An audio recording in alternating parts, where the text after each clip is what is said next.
Hi hello welcome back to the YouTube channel. நீங்கள் இப்போ தான் நம்ம சேனலுக்கு ஃபஸ்ட் டைம் வரீங்கன்னா நம்ம சேனலை சப்ஸ்கிரைப் பண்ணிக்கிங்க. வாங்க வீடியோக்குள்ளே போகலாம். இன்றைக்கி நம்ம என்ன செய்ய போகிறோன்னா டீ கடை கஜ்ரா தான் செய்ய போகிறோம். அது எப்படி செய்கிறதுன்ற வீடியோக்குள்ளே போய் பார்க்கலாம்.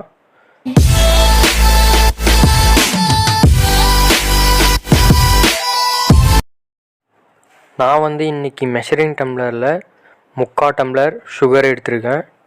அதை மிக்ஸி ஜாருக்கு மாற்றிக்கலாம். இது நம்ம மிக்ஸியில் அரைச்சிட்டு வந்துடலாம். நம்ம செய்கிற கஜ்ராவுக்கு சுகர் பவுடராக இருந்தால் கொஞ்சம் ஈஸியாக இருக்கும். இப்போ ஏலக்காய் ஆட் பண்ணிக்கலாம்.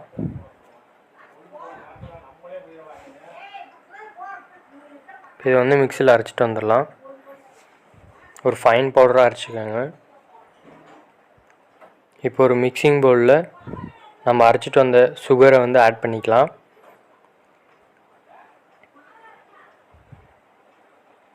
நெக்ஸ்ட் 1 டம்ளர் மைதா மாவு ஆட் பண்ணிக்கலாம். நீங்கள் மைதா மாவுக்கு பதில் கோதுமை மாவு கூட ஆட் பண்ணிக்கலாம். அடுத்தது 1/2 டம்ளர் ரவை ஆட் பண்ணிக்கலாம்.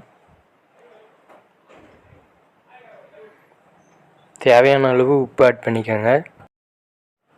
இப்போ நம்ம ஆட் பண்ண ரவை, மைதா, சர்க்கரை பவுடர் இதை நல்லா மிக்ஸ் பண்ணி விட்டுடலாம். இப்போ ஒரு முட்டை ஆட் பண்ணிக்கலாம். முட்டை ஆப்ஷனல் தான். முட்டை ஆட் பண்ணி செஞ்சால் அது சாஃப்டாக வரும். அதனால தான் நம்ம முட்டை ஆட் பண்ணுறோம். இப்போ நல்லா மிக்ஸ் பண்ணி விட்டுடலாம்.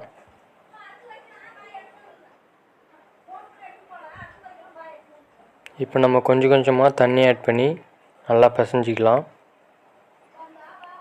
கொஞ்சம் கொஞ்சமாக ஆட் பண்ணுங்கள். ஏன்னா நம்ம சர்க்கரை பவுடர் ஆட் பண்ணியிருக்கோம்.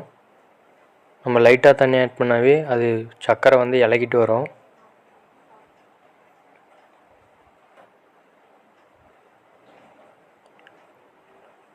வீடியோவில் தெரிகிற மாதிரி இந்த மாதிரி நல்லா பிசைஞ்சு எடுத்துக்கோங்க. நம்ம சேனலில் இதுக்கு முன்னே தேங்காய் போலி எப்படி செய்கிறதுன்ற போட்டிருக்கோம்.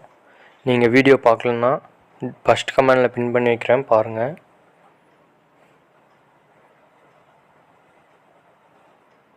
நம்ம எந்த அளவுக்கு பிசைகிறோமோ அந்தளவுக்கு சாஃப்டாக இருக்கும். அவ்வளோதான், நம்ம மாவு ரெடி ஆயிடுச்சு. இப்போ இது ஒரு 1/2 அன் ஹவர் ஊற விட்டுடலாம்.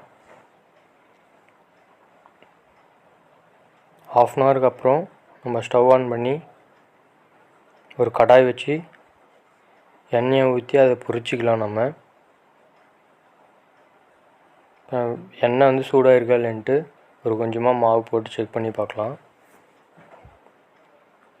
எண்ணெய் ஓரளவுக்கு நல்லா காஞ்சிருக்கு. இப்போ அனலை மீடியமாக வச்சுக்கோங்க. ஒரு மீடியமான உருண்டையாக எடுத்து எண்ணெயில் விட்டுக்கலாம்.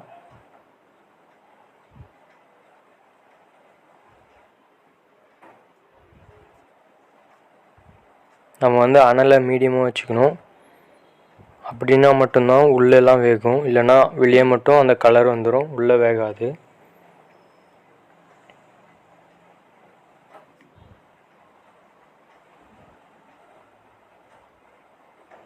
இப்போ ஒரு கரண்டி இந்த மாதிரி வச்சு திருப்பி விட்டுக்கலாம்.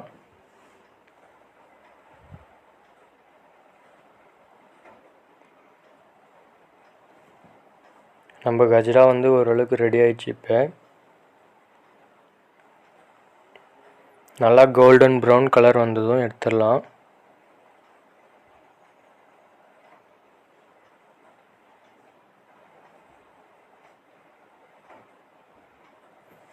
நீங்களும் இதே மாதிரி உங்கள் வீட்டில் செஞ்சு பாருங்கள். செஞ்சு பார்த்துட்டு கமெண்டில் சொல்லுங்கள் கரெக்டாக வந்துச்சா இல்லையான்ட்டு. அவ்வளோதான், நம்மளோட கஜ்ரா ரெடி ஆயிடுச்சு. இப்போ நம்ம எடுத்துக்கலாம் கஜ்ராவை.